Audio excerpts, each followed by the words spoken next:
নমস্কার প্রিয় দর্শক বন্ধুরা, আজ আমরা জানব প্রাণায়াম ও মুদ্রা।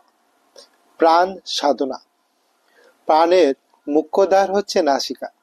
নাসিকা ছিদ্র দ্বারা আসা যাওয়া করতে থাকা শ্বাস প্রশ্বাস হচ্ছে জীবনের আধার স্বরূপ। শ্বাস প্রশ্বাস রূপী রজ্জুর আশ্রয় নিয়ে মনকে দেহগত অভ্যন্তরীণ জগতে প্রবিষ্ট করে সাধক। প্রাণায়াম বিধির আবিষ্কার প্রাচীন ঋষিমুনিরা করেছিলেন। যোগ দর্শন অনুযায়ী শ্বাস প্রশ্বাসের গতিকে আটকানোই প্রাণায়াম।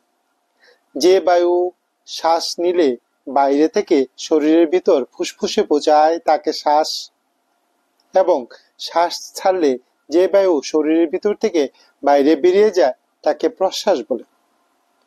প্রাণায়াম করার জন্য শ্বাসকে শরীরের ভেতরে নেওয়াকে পূরক, শ্বাসকে শরীরের ভিতরে আটকে রাখাকে কুম্ভক এবং শ্বাসকে বাইরে ছাড়াকে রেচক বলা হয়। শ্বাসকে বাইরেই আটকে রাখাকেই বাহ্য কুম্ভক বলা হয়। যখন শ্বাস শরীরে প্রবেশ করে তখন শুধুমাত্র বায়ু বা অক্সিজেনই প্রবেশ করে না, এক অখণ্ড দিব্য শক্তিও শরীরের ভিতর প্রবেশ করে, যা শরীরের জীবনী শক্তিকে বজায় রাখে। প্রাণায়াম করার অর্থ শুধুমাত্র শ্বাস প্রশ্বাস নেওয়া আর ছাড়াই না, বরং বায়ুর সাথে বায়ুর প্রাণের শক্তি বা জীবনের শক্তি গ্রহণ করাও। এই জীবনের শক্তি সদা বিদ্যমান ঈশ্বর, গড বা আল্লাহ যে নামই প্রদান করি না কেন, সে পরম শক্তির সঙ্গে যুক্ত হওয়া এবং যুক্ত হয়ে থাকার অভ্যাসই হচ্ছে প্রাণায়াম। কেন প্রাণায়াম করব, এর ফল কি?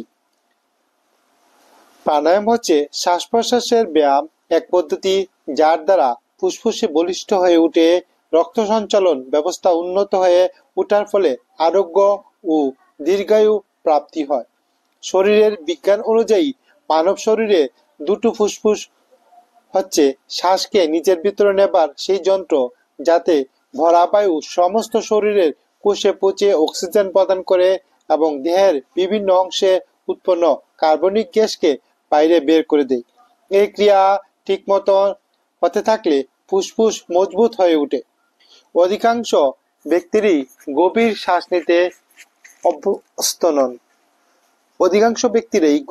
নিতে অভ্যস্ত নন। যার ফলে তাদের ফুসফুসের 1/4 ভাগ নিষ্ক্রিয় হয়ে পড়ে। মৌমাছি চাকের মতো ফুসফুসের প্রায় 7,30,00,000 স্পঞ্জ এর মতো কক্ষের সমষ্টি। সাধারণ হালকা নিঃশ্বাস নিলে তাদের ভেতরে প্রায় 2 কোটি কক্ষেই অক্সিজেন সঞ্চার হয়। বাকি 5,20,00,000 কক্ষে প্রাণবায়ু না পৌঁছানোর ফলে নিষ্ক্রিয় হয়ে পড়ে থাকে। পরিণাম, সেগুলির মধ্যে জড়তা আর বিজাতীয় দ্রব্য জমা হতে থাকে, যার ফলে উক্ত ব্যক্তির ক্ষয়, টিবি, কাশি, ব্রঙ্কাইটিস ইত্যাদি ভয়ঙ্কর রোগে আক্রান্ত হয়ে পড়ার সম্ভাবনা থাকে। এই প্রকার ফুসফুসের কার্যপদ্ধতি অপূর্ণতা হৃদয়ে দুর্বল হয়ে পড়ে আর পরিণামস্বরূপ অকাল মৃত্যুর ভয়। উদ্বেগ, চিন্তা, ক্রোধ, নিরাশা, ভয় ও কামুকতা ইত্যাদি মনোবিকার একমাত্র সমাধান প্রাণায়াম।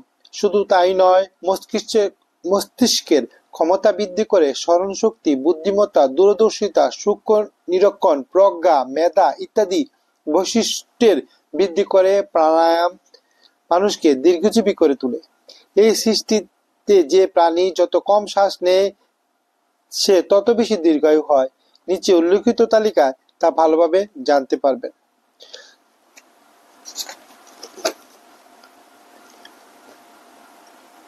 প্রাণীর শ্বাস অনুযায়ী তার আয়ু হয়। 400 বছর আয়ুর কচ্ছপও পাওয়া যায়।